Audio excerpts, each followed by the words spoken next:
The pristine waters surrounding the Great Barrier Reef had attracted adventure sports enthusiasts from around the world by June 2025, with stand-up paddleboarding emerging as one of the most popular activities for tourists seeking close encounters with marine wildlife.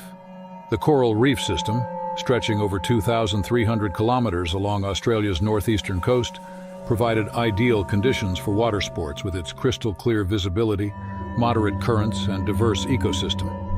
However, these same characteristics that made the area attractive to recreational users also created perfect hunting grounds for various shark species, including the formidable tiger shark. Sophie Lang, a 32-year-old physiotherapist from Melbourne, had been practicing stand-up paddleboarding for 3 years before booking her dream vacation to explore the Great Barrier Reef. Her athletic background in competitive swimming provided the foundation for rapid progression in the sport, and she had completed several challenging paddleboard expeditions along Victoria's coastline.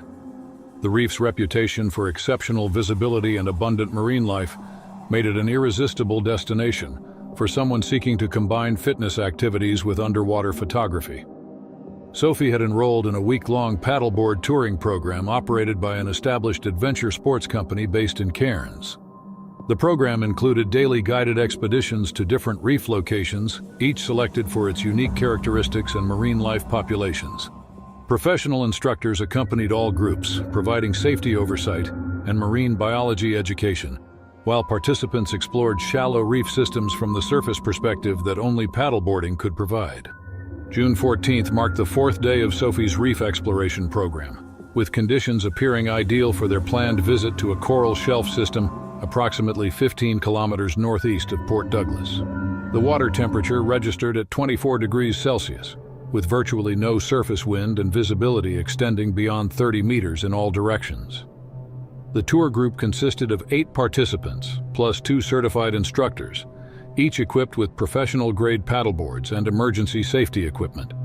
Marcus Fitzgerald, the lead instructor for Sophie's group, had been guiding paddleboard tours throughout the reef system for 7 years without experiencing any serious wildlife encounters. His extensive knowledge of local marine ecosystems and weather patterns had earned him recognition as one of the region's most qualified adventure sports guides. The secondary instructor, Jennifer Walsh, specialized in underwater photography and marine biology education, providing participants with detailed information about reef ecology during their expeditions. The group departed from Port Douglas Marina at 8:30 a.m. aboard a high-speed catamaran designed for adventure sports transportation. During the 45-minute journey to their destination, Walsh conducted educational presentations about reef conservation, marine life identification, and safety protocols for interacting with various species they might encounter during their paddleboarding activities. Upon reaching the designated coral shelf area, conditions appeared perfect for extended paddleboard exploration. The water depth varied between 2 and 8 meters, with extensive coral formations visible from the surface, providing excellent opportunities for photography and wildlife observation. Fitzgerald confirmed that current conditions posed minimal risk, with gentle tidal movements and no evidence of hazardous marine life activity. Sophie entered the water at 9:45 a.m., quickly finding her balance on the specialized reef paddleboard designed for stability in shallow water conditions. Her confidence level had increased significantly over the previous 3 days, and she felt comfortable navigating independently while maintaining visual contact with the instructor team. The morning session focused on exploring a particular section of reef known for its diverse fish populations and pristine coral formations. For the first 90 minutes, Sophie's paddleboard session proceeded without incident. She captured numerous photographs of tropical fish species, sea turtles, and coral formations while maintaining a proper distance from sensitive marine ecosystems. The combination of physical exercise and natural beauty created exactly the type of experience she had hoped to find during her Great Barrier Reef vacation. At 11:20 a.m., Sophie maneuvered her paddleboard over a deeper section of the coral shelf, where the bottom dropped to approximately 12 meters in depth. The increased water depth provided different viewing opportunities, with larger fish species and more dramatic coral formations visible in the crystal-clear water below her board. Suddenly, movement in her peripheral vision caught Sophie's attention. A large, streamlined form was approaching from the deeper water, moving with the distinctive swimming pattern that experienced water sports enthusiasts learned to recognize as potentially dangerous. The creature's size and coloration immediately identified it as a tiger shark, estimated at 12 feet in length, based on its proportions relative to the coral formations below. The tiger shark approached Sophie's paddleboard with obvious curiosity, circling at a distance of approximately 5 meters while studying this unusual surface disturbance. Tiger sharks are known for their investigative nature, often approaching unfamiliar objects to determine their potential as food sources or threats. Sophie remained motionless on her board, remembering safety instructions about avoiding sudden movements that might trigger aggressive behavior. Without warning, the shark accelerated directly toward her paddleboard, breaking the surface as it lunged upward with explosive force. Its powerful jaws clamped down on Sophie's right ankle, the razor-sharp teeth penetrating her wetsuit and skin instantly. The impact knocked her off the board and into the water, where she found herself face-to-face with one of the ocean's most efficient predators. Sophie's training in aquatic sports proved invaluable as she fought against panic while the shark maintained its grip on her ankle. She used her free leg to kick at the predator's snout, a technique she had learned during shark safety courses while simultaneously attempting to grab her paddleboard for additional buoyancy and protection. Fitzgerald, positioned approximately 50 meters away on his kayak, immediately recognized the emergency situation when he observed Sophie's sudden entry into the water, accompanied by significant splashing and obvious signs of distress. He began paddling rapidly toward her location while shouting instructions and creating noise designed to distract the attacking shark. The tiger shark released Sophie's ankle after approximately 15 seconds, but continued circling her position while she treaded water and attempted to climb back onto her paddleboard. The predator seemed confused by her defensive actions, and the approaching instructor eventually deciding to retreat toward deeper water rather than continue its investigation.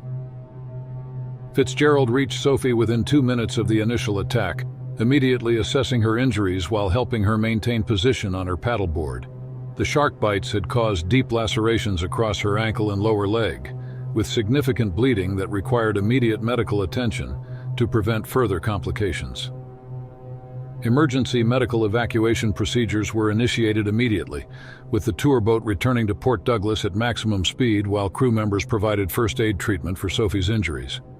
She remained conscious and responsive throughout the evacuation, though she experienced significant shock and pain from the attack. Sophie received comprehensive medical treatment, including surgical repair of the lacerations, antibiotic therapy to prevent infection, and trauma counseling to address the psychological effects of the attack. Her recovery required several weeks of rehabilitation, but she eventually regained full mobility in the affected limb. Marine biologists who investigated the incident confirmed that tiger shark activity in the reef area had increased during June 2025, possibly related to seasonal prey movements or territorial behavior. They emphasized that such attacks remain extremely rare, but recommended enhanced safety protocols for water sports activities in areas known to support tiger shark populations. The waters off the Washington coast had experienced an unusually active summer in August 2025, with marine biologists reporting increased orcapod movements following the largest salmon run in nearly a decade. The Pacific Northwest's complex underwater geography, featuring deep channels and rocky outcroppings near the San Juan Islands, created ideal hunting conditions for these intelligent marine mammals. Local Coast Guard stations had issued routine advisories about increased whale activity, but nothing had prepared them for what would unfold during a seemingly standard rescue operation. Station Seattle received the distress call at 2:17 p.m. on August 9th. A kayaker had become stranded approximately 6 nautical miles northwest of Whidbey Island after his vessel suffered structural damage in choppy waters. The rescue fell under routine protocol, requiring deployment of a standard 25-foot patrol boat with a 3-person crew. Petty Officer Marcus Thompson, a 15-year Coast Guard veteran, commanded the vessel alongside Seaman Rebecca Chen, the boat's navigator and communications specialist, and Petty Officer James Rodriguez, who served as the rescue swimmer and medical technician. Thompson had responded to hundreds of similar calls throughout his career, ranging from disabled pleasure craft to more serious maritime emergencies. The afternoon conditions appeared favorable for rescue operations, with moderate swells and clear visibility extending beyond 10 miles. Weather reports indicated stable conditions for the remainder of the day, though scattered clouds suggested possible afternoon thunderstorms developing further inland. The patrol boat departed Station Seattle at 2:35 p.m., maintaining cruising speed through relatively calm waters. Chen established radio contact with the stranded kayaker, confirming his location and medical status while Rodriguez prepared rescue equipment, including flotation devices, emergency blankets, and basic medical supplies. The crew estimated arrival time at approximately 3 p.m., well within acceptable response parameters for this type of incident. As they approached the coordinates provided by the kayaker, Thompson spotted the disabled vessel floating roughly 200 meters ahead. The kayaker appeared conscious and responsive, waving frantically toward the approaching Coast Guard boat. Rodriguez prepared to enter the water if necessary, though the proximity of the disabled kayak suggested they could execute the rescue using standard retrieval procedures. At 2:58 p.m., Chen noticed an unusual water disturbance, approximately 50 meters off their starboard side. What initially appeared to be debris or floating kelp soon revealed itself as something far more substantial. A massive black and white form broke the surface briefly before disappearing beneath the waves, leaving only expanding circles of disturbed water to mark its presence. Thompson immediately reduced engine speed and activated the boat's sonar equipment, hoping to track whatever marine life had appeared near their rescue operation. The readings indicated a large object moving slowly beneath their vessel, circling at a depth of approximately 15 feet. Based on the sonar signature and the brief surface observation, the crew suspected they were dealing with a mature orca, though its behavior seemed unusually focused on their boat. Suddenly, the patrol boat lurched violently to port as something struck the hull with tremendous force. Rodriguez, who had been leaning over the side rail preparing rescue equipment, lost his footing completely and crashed against the opposite gunwale. The impact sent him sprawling across the deck, his right arm striking a metal cleat with enough force to fracture the bone just above his wrist. The orca surfaced directly alongside the boat, its massive dorsal fin towering nearly 6 feet above the water's surface. Thompson estimated the animal's length at approximately 20 feet, marking it as a fully mature male. Rather than swimming away after the initial contact, the whale began circling the patrol boat with obvious curiosity, occasionally bumping the hull with its massive head. Each contact sent vibrations through the vessel's frame, creating an unsettling rhythm that made normal operations nearly impossible. Chen attempted to maintain radio communication with both the stranded kayaker and their home station, but the constant motion made it difficult to operate the equipment safely. Rodriguez, despite his injured arm, tried to secure loose gear that was sliding around the deck with each impact. The orca's behavior escalated when it began using its powerful tail fluke to splash water over the boat's deck. Gallons of seawater crashed over the crew, soaking equipment and making the already treacherous footing even more dangerous. Thompson realized that standard evasive maneuvers might actually increase the whale's interest, as sudden movements could trigger more aggressive investigative behavior. For nearly 8 minutes, the massive marine mammal continued its inspection of the Coast Guard vessel, occasionally diving beneath the boat before surfacing on the opposite side. During one particularly close approach, the orca's eye appeared to make direct contact with Thompson, who later described the encounter as unsettling yet oddly intelligent. The whale's interest finally began to wane when a pod of smaller orcas appeared roughly half a mile to the northwest. The massive male ceased his circling behavior, vocalized several times with distinctive calls that carried across the water, and began swimming toward his companions. Within minutes, the immediate threat had passed, leaving the Coast Guard crew to assess their situation and continue with the original rescue mission. Post-incident inspection revealed minor hull damage along the port side, primarily consisting of superficial scratches and small dents where the orca's head had made contact. Rodriguez required immediate medical attention for his fractured arm, though he insisted on completing the kayaker rescue before seeking treatment. Marine mammal experts later confirmed that August 2025 had produced unprecedented orca activity throughout the Puget Sound region, with several pods following salmon migrations closer to shore than typical seasonal patterns would suggest. They emphasized that the whale's behavior, while frightening for the crew, represented natural curiosity rather than genuine aggression, though they acknowledged that such encounters posed real dangers for small vessels operating in areas with active whale populations. By April 2025, The coastal waters around Gansbaai, South Africa, had become a prime destination for extreme water sports, offering thrill seekers aerial views combined with close encounters with marine wildlife.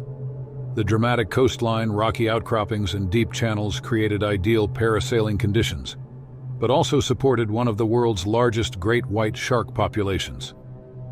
Local companies had developed specialized equipment and safety protocols to strike a balance between excitement and risk. Lucas Freeman, 31, from Sydney, Australia, had spent years chasing adrenaline worldwide: rock climbing, base jumping, rafting, skiing. A professional adventure photographer by trade, Freeman had documented extreme sports across 6 continents, always seeking that perfect shot from death-defying angles. Parasailing over shark-infested waters promised a new challenge: aerial flight paired with marine wildlife observation. Gansbaai's reputation drew him in. He booked with Coastal Extreme Adventures, which had logged over 12,000 flights in 8 years without a major wildlife incident. Captain Sarah van der Merwe led the crew, supported by equipment specialist Heinrich Botha, marine safety observer Michelle Stevens, and engineer Thomas Kruger. Their 35-foot vessel was equipped with specialized winch systems and emergency gear. On April 12th, conditions were ideal, with calm seas, moderate winds, and water temperatures of 18 degrees Celsius. Freeman's session was scheduled at 2 p.m., preceded by a briefing covering parasailing basics, emergency protocols, and the unique risks of shark activity. Van der Merwe emphasized that while attacks were rare, the ocean remained unpredictable, and Freeman signed additional waivers acknowledging the heightened risks of wildlife encounters. He wore a single-person harness, flotation gear, and a 12-foot parasail capable of keeping him 25 to 40 feet above the water at 15 to 20 knots. The launch at 2:15 p.m. went smoothly. Freeman rose to 30 feet and marveled at the coastline below: kelp forests, reefs, schools of fish, and playful seals near the wake. At 2:38 p.m., Stevens spotted a disturbance 100 meters ahead. A 16-foot great white shark emerged, tracking the boat's path instead of passing through. Van der Merwe adjusted course, but the shark closed in. From above, Freeman was thrilled rather than afraid, believing altitude kept him safe. But a sudden wind shift caused his parasail to drop from 30 to under 15 feet. Despite the captain increasing speed, he sank lower until he hovered just 10 feet above the surface. The shark accelerated. In an instant, it breached and clamped onto Freeman's lower left leg with crushing force, pulling downward while his parasail held him aloft. The result was a surreal tug-of-war, man suspended between sky and predator. The crew reacted instantly. Botha operated the winch, Kruger readied medical gear, and Stevens blasted air horns. For 20 agonizing seconds, the shark thrashed, then lost its grip under its own weight and fell back into the sea. Freeman, bleeding heavily, was lifted aboard within minutes. His injuries, deep punctures, broken bones, massive tissue damage, required surgery and long rehabilitation, but the parasail had prevented him from being dragged underwater, saving his life. Freeman spent 6 weeks in Cape Town's trauma center undergoing multiple surgeries to repair severed tendons and reconstruct damaged muscle tissue. Despite facing permanent mobility limitations in his left leg, he refused to let the attack define him. He later reflected that the ocean had given him the ultimate adrenaline rush, and he could not hate it for being wild. The incident made international headlines, sparking debates about extreme tourism's boundaries. Freeman eventually returned to adventure photography, though he now works primarily from land-based locations. He maintains that his Gansbaai experience, while traumatic, represented the raw power of nature he'd always sought to capture. The attack triggered reviews of parasailing safety in shark-dense waters. Operators introduced stricter altitude minimums and enhanced weather monitoring to reduce risks in the future. Coastal Extreme Adventures implemented new protocols requiring immediate altitude increases whenever marine wildlife approached within 50 meters and invested in advanced shark detection sonar systems to better protect future thrill seekers. It was a regular Friday in late September 2012 near Phoenix, Arizona, when a shocking live broadcast captured a high-speed chase that ended in tragedy. Viewers of Fox News were in for a grim surprise as they witnessed events unfold in real time. At the center of this chase was Joden Frank Romero, a 33-year-old Phoenix resident with a long history of criminal behavior. Romero had a problematic past, marked by numerous charges ranging from drug possession to assault. His life was filled with hardship and tragedy. He witnessed his brother's death at age 16, lost his father to cancer shortly after, and saw his mother and stepfather die in a violent home invasion when he was just 20. Over time, his actions grew more dangerous, though no one anticipated what would happen next. On September 28, 2012, around 10:45 a.m., Romero tried to carjack a man named Avalos Hernandez at a Denny's parking lot in Tonopah. Threatening Hernandez with a Glock 45, Romero demanded his car keys. Terrified, Hernandez handed them over and alerted the police from inside the restaurant as Romero sped away in the stolen car, setting off a pursuit across the Arizona desert. The Phoenix Police Department quickly mobilized to follow him. At first, they pursued directly, but Romero's reckless driving forced them to take a safer approach, tracking him from a distance with unmarked cars and a helicopter. Soon after, Fox News began broadcasting the chase, picking up the feed from their Phoenix affiliate. Romero's actions grew more intense. He fired shots from the moving car, even aiming at the helicopter trailing him. Officers were concerned about public safety and trying to avoid confrontation. Near 44th Avenue and Roosevelt, he fired at undercover officers on the side of the road. Though bullets hit one of their vehicles, the officers were unharmed. Romero continued, seemingly unwilling to stop. Eventually, near 500th Avenue, he pulled off the highway and got out of the car. An officer fired a shot that missed, and Romero took off on foot. What happened next was shocking and tragic, broadcast live for millions. Romero paused, looked disoriented, and then reached into his jacket, pulling out a gun. He pointed it to the side of his head, and in a sudden, disturbing moment, he ended his own life. The Fox News feed captured the incident, shocking viewers and anchor Shepard Smith. Smith, who was narrating the chase, was horrified by what unfolded on screen. Although a delay had been set up to prevent such a broadcast, it failed, and viewers saw everything. Smith later apologized, explaining that they had attempted to avoid this type of incident, but a severe error caused the footage to go live. The public reaction was swift and furious. Outraged viewers criticized Fox News on social media, condemning the lack of precaution for such a disturbing scene. Michael Clementi, Fox's executive vice president, formally apologized, citing human error for the broadcast failure. The effects of this broadcast were profound and deeply personal for Romero's family. His 3 children, aged 9, 13, and 15, learned about the incident at school. Driven by curiosity and concern, they searched for the footage online and were horrified to discover that the man in the video was their father. This trauma had lasting effects on them. Their mother, Angela Rodriguez, later filed a lawsuit against Fox News, claiming her children had suffered severe emotional distress, including symptoms of PTSD. However, the case was dismissed as the court found that Fox News was protected under the First Amendment. Romero's sister Nature also pursued legal action against the network, citing emotional distress caused by the broadcast. Her case, too, was dismissed in court. The incident not only left Romero's children emotionally scarred, but also sparked a national debate about the responsibilities of live news coverage. While Fox News expressed regret, the broadcast left an impact and raised questions about ethical practices in media. The waters off Gansbaai, South Africa, had earned their reputation as one of the most treacherous diving locations on the planet by November 2016. This coastal town, situated roughly 160 kilometers southeast of Cape Town, sat directly in the path of the great white shark migration route. The area's unique underwater topography, featuring deep kelp forests and rocky outcroppings, created the perfect hunting ground for these apex predators. Local fishermen had long whispered tales of massive shadows gliding beneath their boats, but the scientific community remained fascinated by the opportunity to study these creatures in their natural habitat. Marco Jensen, a 31-year-old underwater cinematographer from Denmark, had spent 3 years planning this documentary expedition. His reputation for capturing dangerous marine life had earned him contracts with several international wildlife networks, but the great whites of Gansbaai represented his most ambitious project yet. Jensen assembled a team of 5 other experienced divers, each specializing in different aspects of underwater filming.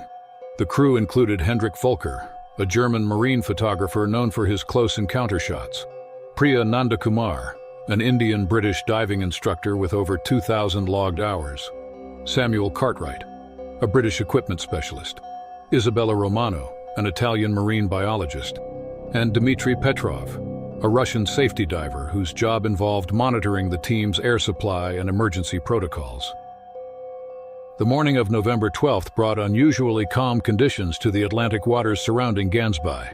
The team departed from the small harbor aboard a chartered vessel at 6:30 a.m., their equipment carefully secured in waterproof containers. Jensen had insisted on using minimal protective gear, arguing that traditional shark cages would interfere with their goal of capturing natural behavior. Instead, the team relied on a small inflatable platform that could be quickly deployed and retrieved, along with handheld cameras and standard diving suits. By 7 a.m., the boat had reached the predetermined filming location, approximately 8 kilometers offshore, where the continental shelf dropped dramatically into darker waters. The crew conducted their standard safety briefing while Jensen reviewed the dive plan one final time. Their objective was simple: descend to a depth of 20 meters, establish position near a known kelp forest, and film any great white activity for up to 45 minutes before returning to the surface. The water temperature registered at 16 degrees Celsius, typical for the South African spring season. Visibility appeared excellent, extending nearly 30 meters in all directions. Jensen felt confident as his team entered the water at 7:25 a.m., their inflatable platform providing a stable base for equipment and emergency supplies. The initial descent proceeded smoothly, with all 6 divers reaching their target depth without incident. Petrov positioned himself slightly above the others, maintaining constant visual contact while monitoring everyone's air consumption through hand signals. The kelp forest stretched endlessly in all directions, its brown fronds swaying gently in the current like an underwater cathedral. Jensen began filming immediately, capturing sweeping shots of the marine ecosystem while his team spread out in a predetermined formation. For the first 30 minutes, the dive progressed exactly as planned. Romano documented various fish species darting between the kelp stalks, while Cartwright adjusted camera angles to maximize lighting conditions. Volker had wandered approximately 20 meters from the main group, pursuing a school of yellowtail that seemed unusually agitated. Jensen later recalled thinking that the fish behavior appeared strange, as if something had disturbed their normal patterns. At 7:58 a.m., Jensen noticed movement in his peripheral vision. What appeared to be a massive shadow was gliding beneath the kelp canopy, moving with the fluid grace that could only belong to a large predator. He signaled frantically to his team, pointing downward while adjusting his camera settings for low-light conditions. The shadow seemed to pause, as if aware it had been detected, before continuing its slow circle around the diving party. Suddenly, the water erupted around them. An enormous great white shark, later estimated at 16 feet in length, burst upward through the kelp forest with explosive force. The impact sent Jensen tumbling backward as the predator's massive head struck their inflatable platform, puncturing it instantly and scattering equipment in all directions. The shark's black eyes, cold and calculating, seemed to assess each diver individually before selecting its target. Volker, separated from the main group, became the shark's primary focus. The predator moved with terrifying speed, covering the 20-meter distance in seconds.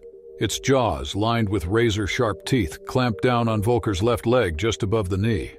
The force of the bite was so powerful that it severed his diving fin completely, sending a cloud of blood into the water that only seemed to intensify the shark's aggressive behavior.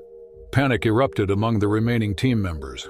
Romano attempted to swim toward Volker, but the shark's thrashing movements created a chaos of bubbles and debris that made navigation nearly impossible. Cartwright lost his grip on his camera equipment as he tried to ascend rapidly, violating basic decompression protocols in his desperation to reach the surface. Jensen continued filming, his professional instincts overriding his terror as he documented the unfolding catastrophe. The great white released Volker momentarily, only to circle back with renewed aggression. This time, it targeted Nandakumar, who had been attempting to retrieve emergency signal devices from the destroyed platform. The shark's second attack proved even more devastating, its powerful jaws crushing her diving gear and inflicting massive trauma. Her screams, muffled by her breathing apparatus, created an eerie soundtrack to the underwater nightmare. Petrov, trained in emergency rescue procedures, made a desperate attempt to distract the predator by striking his diving knife against his air tank, creating metallic sounds that echoed through the water.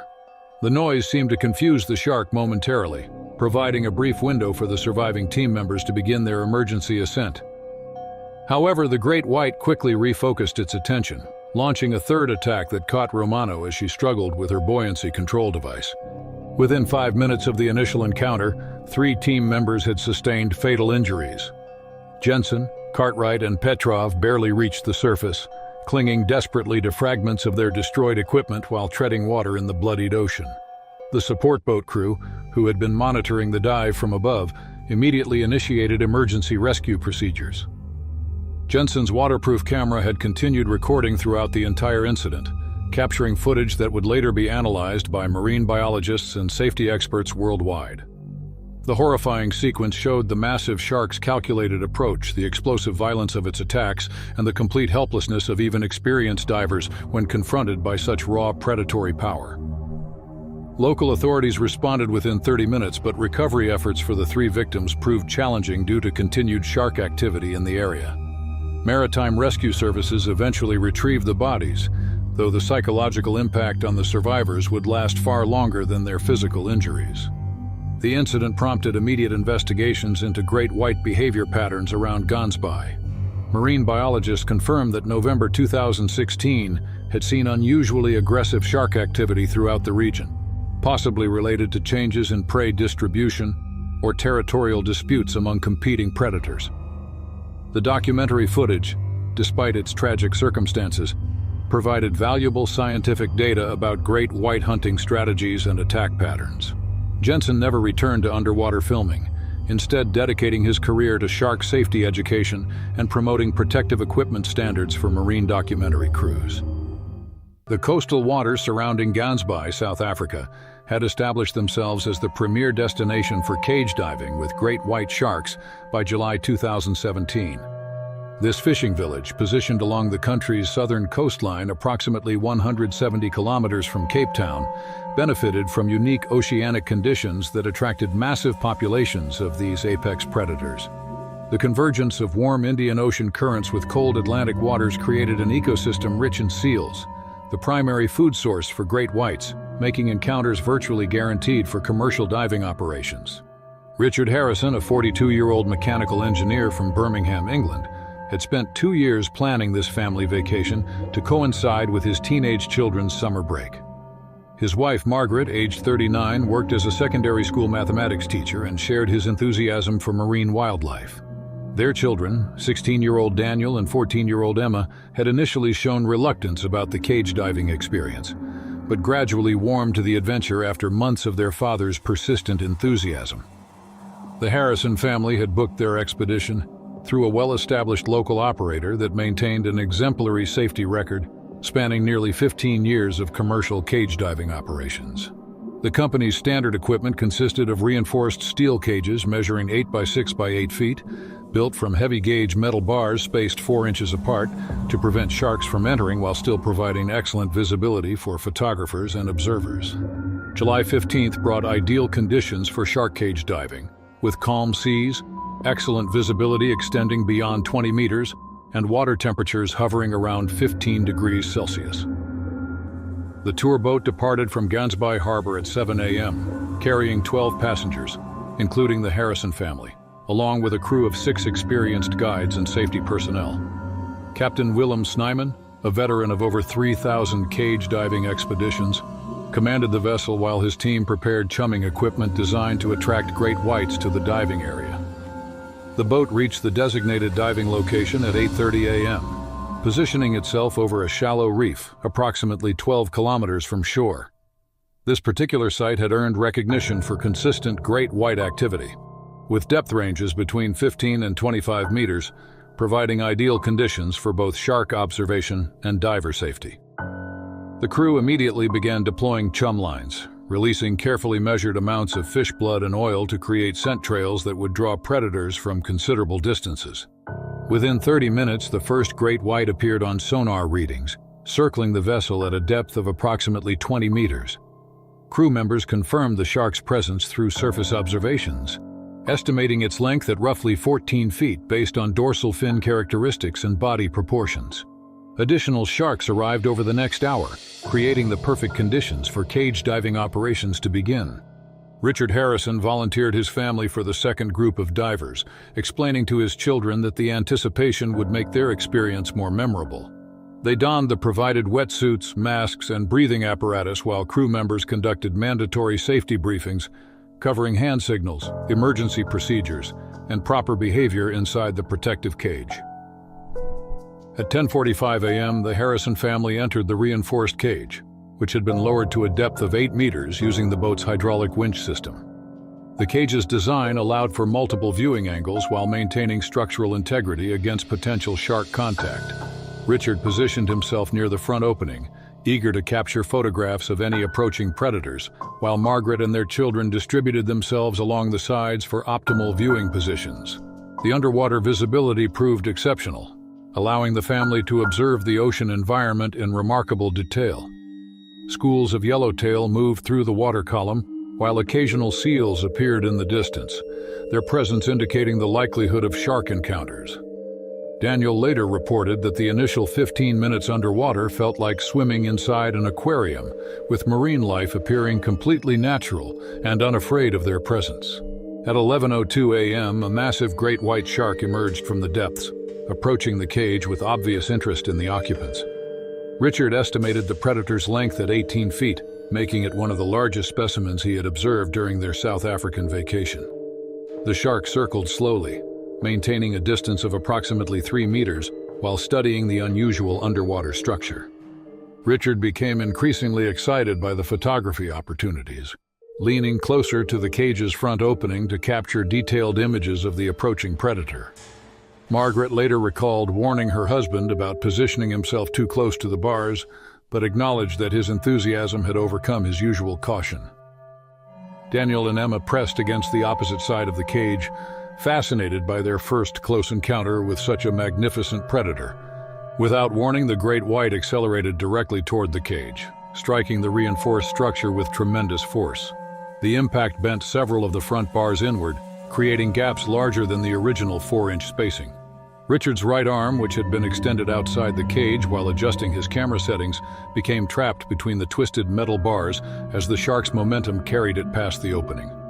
The predator's powerful jaws clamped down on Richard's exposed limb with crushing force, its razor-sharp teeth penetrating flesh and bone instantaneously.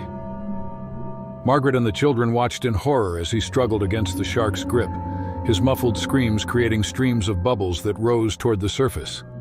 The great white began thrashing violently, using its massive body weight to pull against the trapped arm, while simultaneously attempting to withdraw from the damaged cage. Emma later described the attack as lasting several minutes, though marine biologists suggested the entire incident probably occurred within 30 to 60 seconds. Daniel attempted to grab his father's free arm, hoping to provide leverage against the shark's pulling force, while Margaret pounded frantically against the cage bars in a desperate attempt to distract the predator. The boat crew above immediately recognized the emergency situation when debris from the damaged cage began floating to the surface, followed by unmistakable traces of blood in the water. Captain Snyman initiated emergency ascent procedures while his dive team prepared for immediate water entry to assist the trapped family. By the time rescue divers reached the cage, the great white had released its grip and disappeared into deeper waters, but Richard had sustained catastrophic injuries that proved fatal, despite immediate medical intervention. The remaining family members were brought to the surface in severe psychological shock, requiring extensive trauma counseling and medical support. Subsequent investigations revealed that the cage's structural failure resulted from an unprecedented combination of the shark's size, speed, and angle of approach, creating forces that exceeded the equipment's design specifications. Maritime authorities implemented immediate safety modifications for all cage diving operations, including enhanced bar spacing regulations and mandatory structural reinforcement requirements. Margaret Harrison later established a foundation dedicated to improving cage diving safety standards, ensuring that her husband's death would contribute to preventing similar tragedies in the future. Atlantic waters off the coast of North Carolina had experienced an unusually active hurricane season by September 2023, with multiple tropical systems generating dangerous sea conditions throughout the late summer months. Commercial fishing vessels operating from ports along the Outer Banks faced increasingly challenging weather patterns. forcing captains to make difficult decisions about when conditions remained safe for offshore expeditions. The area's rich fishing grounds provided excellent opportunities for commercial catches, but also exposed crews to the full fury of Atlantic storm systems. Marcus Hale, a 38-year-old commercial fisherman from Wanchese, North Carolina, had been working these waters for 15 years as a crew member aboard various fishing vessels. His experience with Atlantic weather patterns and deep-water fishing techniques made him a valuable crew member for captains seeking to maximize their catches while maintaining reasonable safety margins. The vessel he worked aboard, a 45-foot commercial fishing boat named Atlantic Bounty, maintained an excellent safety record under Captain Robert Manning's experienced leadership. On September 21st, Manning's crew included 4 additional fishermen besides Hale: Tommy Rodriguez, a veteran deckhand with 20 years' experience; Kevin O'Sullivan, the boat's engineer and navigation specialist; David Chen, a recent addition to the crew who had relocated from California seeking better fishing opportunities; and Jake Thompson, the youngest crew member at 24 years old, eager to prove himself in the demanding commercial fishing industry. Weather forecasts indicated marginal conditions for offshore fishing, with scattered thunderstorms expected to develop during the afternoon hours. However, recent catches had been disappointing due to previous storm activity, creating financial pressure to attempt fishing operations whenever conditions appeared remotely feasible. Manning decided to proceed with the expedition, planning to return to port immediately if weather conditions deteriorated beyond acceptable limits. The Atlantic Bounty departed from Wanchese Harbor at 5:30 a.m., reaching the offshore fishing grounds by 8:15 a.m., under partly cloudy skies with moderate wind conditions. Initial fishing activities proceeded successfully, with the crew deploying their standard complement of lines and nets to target the area's abundant populations of tuna, mahi-mahi, and other commercially valuable species. By 11 a.m., weather conditions began deteriorating rapidly as predicted thunderstorms developed earlier than forecast. Wind speeds increased from 15 knots to over 30 knots within 30 minutes, while wave heights grew from manageable 2-foot swells to dangerous 6-foot seas that made normal fishing operations increasingly hazardous. Manning ordered his crew to secure their catch and prepare for immediate departure toward port, but the storm system's rapid development had created conditions that made safe navigation extremely challenging. Waves continued building throughout the early afternoon, reaching 8 to 10 feet by 2 p.m., and creating situations where the vessel's 45-foot length provided minimal stability against the powerful Atlantic swells. At 2:30 p.m., while Rodriguez and Hale attempted to secure loose fishing equipment that had broken free during a particularly violent wave encounter, an enormous shadow appeared beneath the churning surface waters surrounding their vessel. The crew initially assumed they were observing debris or kelp displaced by the storm, but closer observation revealed the distinctive outline of a large shark circling their boat. Chen, who had been monitoring their position from the wheelhouse, estimated the shark's length at approximately 10 feet, based on its proportions relative to their vessel's dimensions. The predator's behavior seemed unusually focused on their boat, swimming in tight circles rather than passing through the area, as most sharks would during stormy conditions. Oceanic white-tip sharks are known for their bold, aggressive nature and tendency to investigate any disturbance in their environment, particularly during stormy weather when normal prey patterns become disrupted. This particular specimen appeared to be investigating the various scents and vibrations emanating from their fishing vessel, possibly attracted by blood from their morning catch or mechanical sounds from their struggling engine. The situation escalated dramatically when a massive wave struck the Atlantic Bounty from the starboard side, rolling the vessel nearly 30 degrees and throwing crew members across the deck. Hale, who had been attempting to untangle fishing lines near the stern rail, was thrown against the port side and nearly went overboard before catching himself on the safety rigging. As he struggled to regain his footing, the oceanic white-tip shark suddenly lunged from the churning water, its powerful jaws clamping down on Hale's left leg just below the knee. The shark's attack occurred so quickly that other crew members initially failed to understand what had happened, assuming Hale had simply lost his balance during the vessel's violent rolling motion. The shark's grip on Hale's leg created a horrifying tug-of-war situation, with the predator's powerful body weight threatening to drag him completely overboard, while his desperate grip on the safety rigging provided the only thing preventing him from disappearing into the stormy Atlantic. His screams of pain and terror alerted the rest of the crew, to the true nature of the emergency they were facing. Rodriguez immediately grabbed a boathook and began striking at the shark's head and snout, hoping to force it to release Hale's leg. Thompson joined the effort by throwing any available objects at the predator, including tackle boxes, life preservers, and pieces of loose equipment. The combination of impacts and loud noises seemed to confuse the shark, but it maintained its grip on Hale's leg with devastating effect. O'Sullivan attempted to maneuver the boat's position to provide better access for rescue efforts, but the storm conditions made precise navigation nearly impossible. The vessel's engine struggled against the heavy seas, and steering response remained sluggish due to the extreme wave action surrounding them. After what seemed like an eternity but probably lasted less than 3 minutes, the oceanic white-tip finally released Hale's leg and disappeared beneath the storm-tossed waters. The crew immediately pulled him aboard and assessed his injuries, which included severe lacerations, crush damage to his lower leg bones, and significant blood loss that required immediate medical attention. Manning radioed emergency services while his crew applied first aid and attempted to control Hale's bleeding using their vessel's limited medical supplies. The storm conditions prevented helicopter evacuation, forcing them to attempt the dangerous journey back to port while providing continuous medical care for their injured crew member.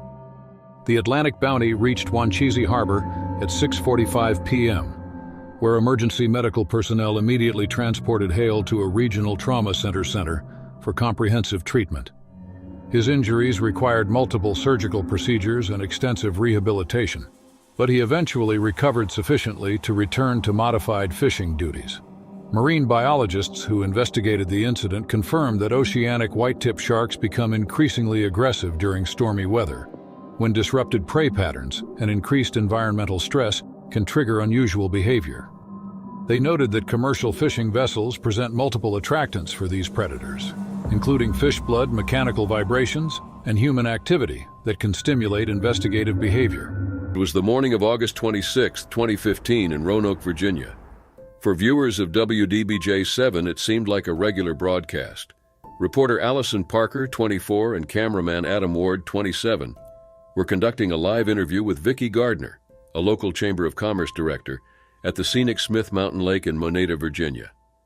Allison was known for her vibrant spirit and dedication to journalism, while Adam was valued for his positive outlook and recent engagement to colleague Melissa Ott.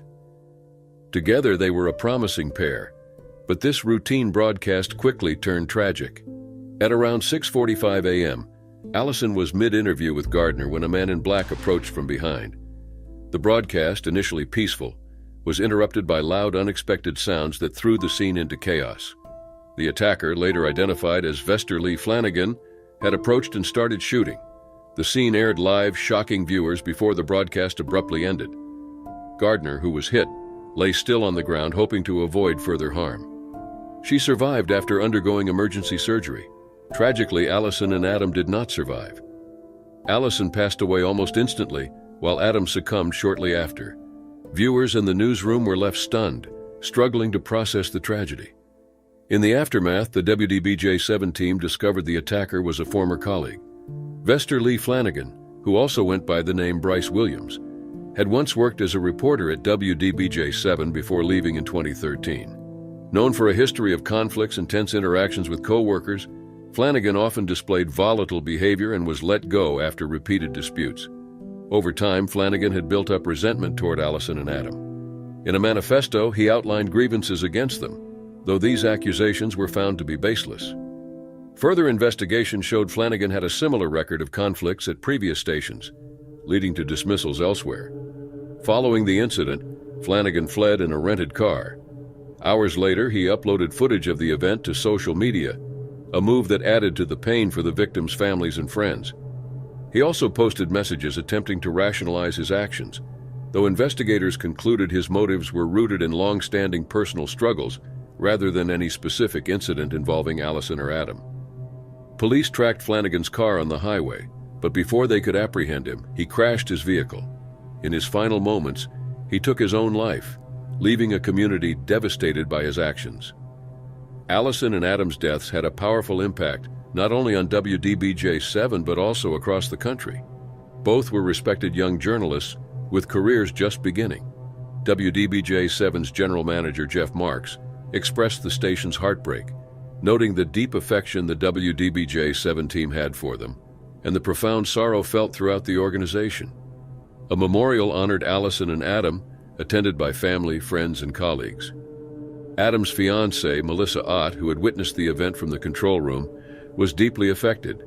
They had been planning a future together, now tragically ended. Allison's father, Andy Parker, expressed his grief, calling her his bright, shining light.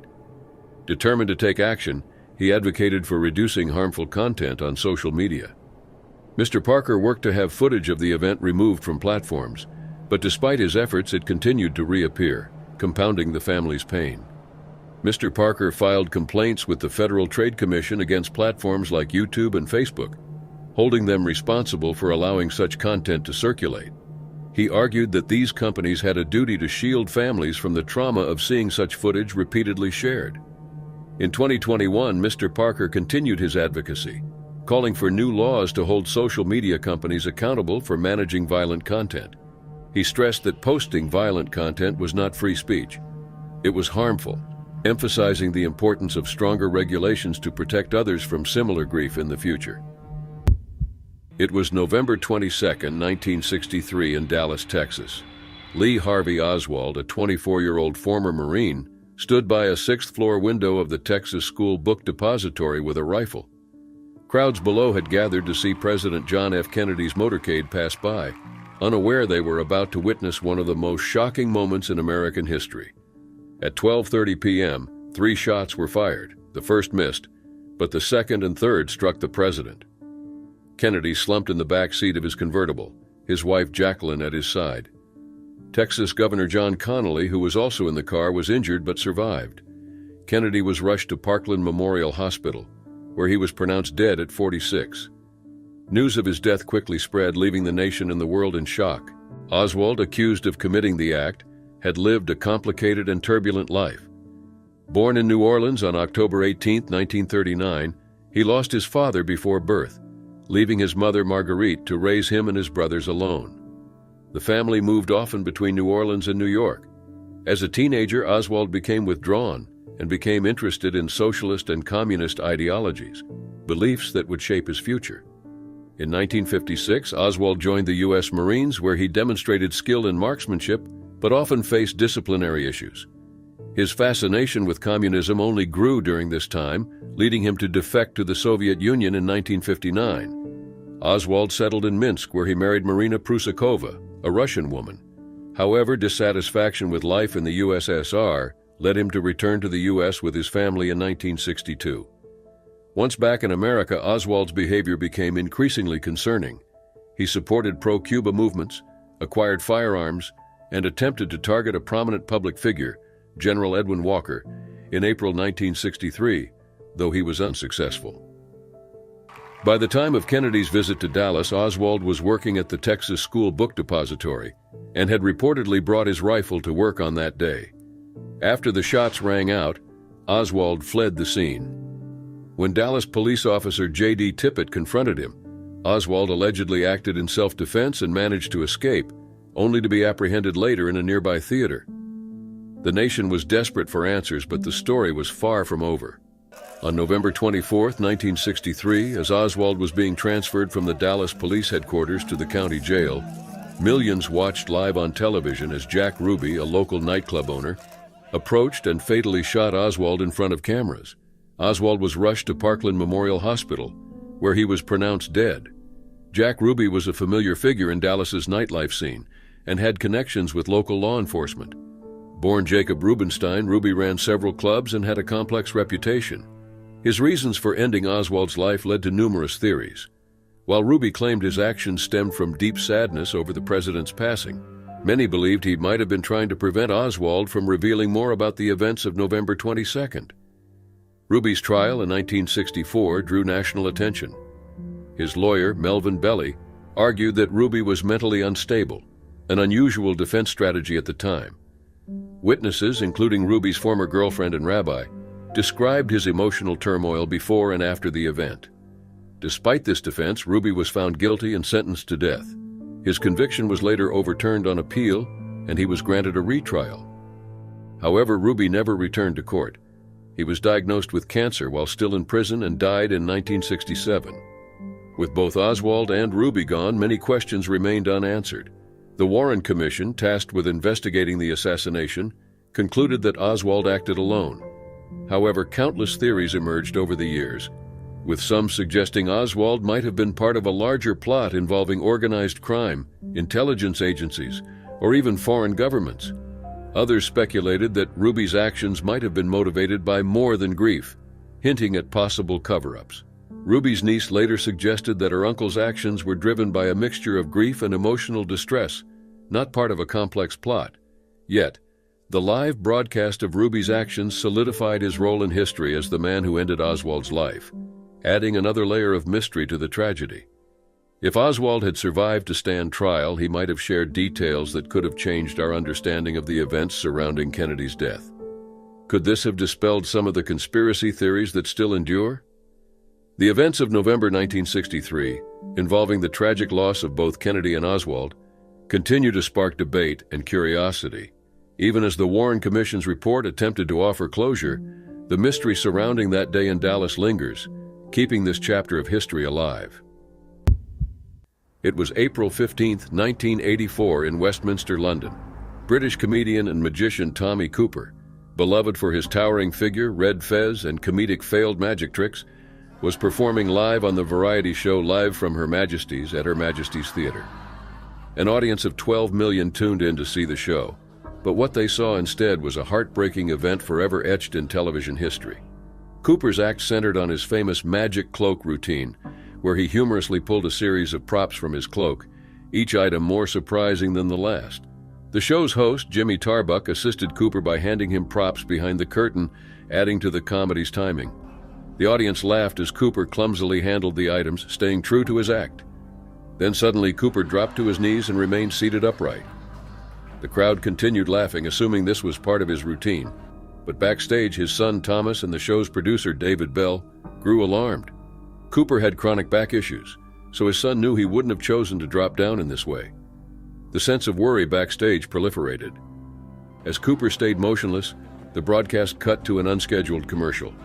Crew members scrambled, and Tarbuck's manager tried to pull Tommy behind the curtain, but it was clear the situation was severe. Tragically, the 63-year-old entertainer had suffered a significant health event in front of millions of viewers, and he would not rise again. The show had to go on. The following performers, Les Dennis and Dustin G., were asked to continue despite their visible shock. They performed carefully, leaving the space where Cooper had collapsed untouched, a memory Dennis would later recount as haunting.